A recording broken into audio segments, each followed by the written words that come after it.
कळीचं फूल बनताना सहजासहजी आपल्याला ते दिसत नाही. तशी मैत्री मी आता होते बर का असं सांगू शकत नाही. लंगोटी मित्र, चड्डी बडी, बेस्ट फ्रेंड लागतात त्या त्या वयात.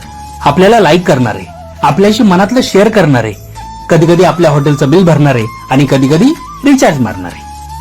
प्रेम करायला ना विशिष्ट जागा लागते, पण मैत्री कधीही कुठेही कशीही होते. प्रेम एकतर्फी असू शकतं, पण मैत्री कधी एकतर्फी नसते, ती दोन्ही साईडने असते.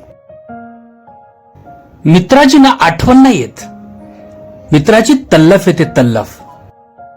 आपल्या लहानपणी ना मित्रांच्या आया मैत्रीच्या 2 कॅटेगरी करायच्या. पहिली, शिक शिक त्याच्याकडून काहीतरी शिक, किती हुशार आहे तो. दुसरी, त्याच्याबरोबर राहिला ना तंगड तोडीन तंगड, किती मॅटर करतो तो पोरगा. मी नेहमी पहिल्या कॅटेगरीत असायचो. मित्रांच्या आयांना कुठं माहिती होतं कांड करणारा गंगाधरी शक्तिमान आहे. अशा माझ्या सर्व मित्रांना मैत्री दिनाच्या खूप खूप शुभेच्छा.